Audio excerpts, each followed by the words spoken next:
It's 6 a.m. One person leaps out of bed, wide awake and alert.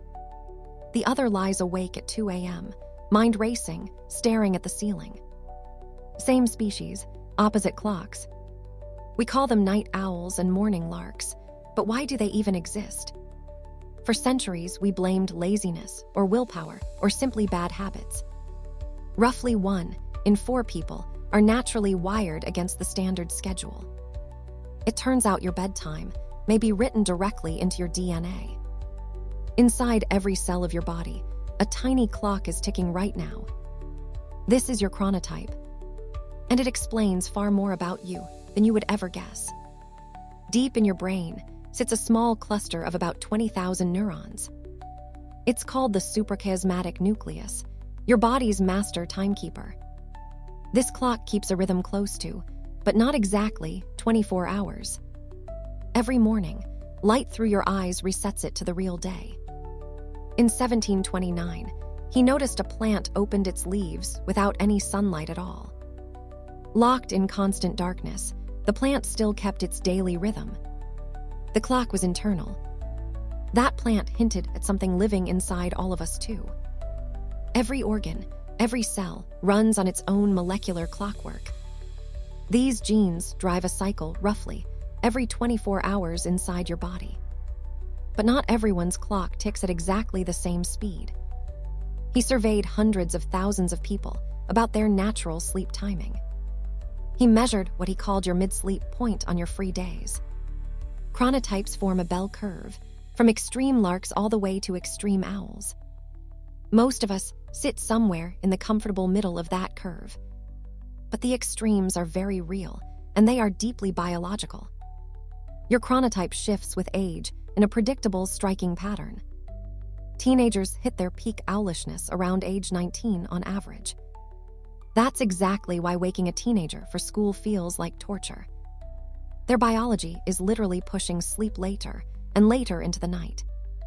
So what actually sets the speed? The answer hides inside a small handful of so-called clock genes. He helped uncover the very genes that build the molecular clock.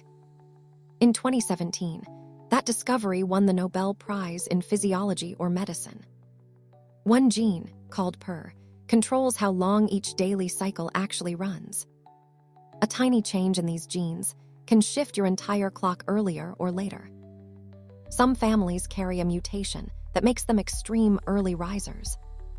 Studies estimate chronotype is roughly 40 to 50% heritable.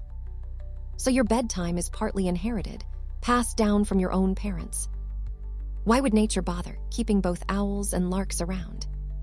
He studied the Hadza, hunter-gatherers living in northern Tanzania today. Across 33 adults over 20 days, someone was almost always awake. Over 220 hours, only 18 minutes had everyone asleep at once. Mixed sleep timing meant a sentinel always watched the darkness for the group. A group that never fully sleeps is a group that survives. So night owls aren't broken at all. They may be a feature. For our ancestors, someone awake at 3 in the morning meant protection. The modern 9-to-5 world was simply built for morning larks. When your schedule fights your biology, scientists call it social jet lag. Studies link chronic social jet lag to measurably higher risks, including obesity and metabolic issues. Owls forced into early shifts often carry a hidden and growing sleep debt. You can nudge your clock with morning light and steady daily routines. But you cannot fully rewrite the genes you were born with. Some schools now start later, and grades and moods both clearly improve. The problem was never lazy teenagers. It was the early alarm clock. Next time someone calls a night owl undisciplined, remember the Hadza. Your clock isn't a flaw. It's an ancient inheritance still ticking today.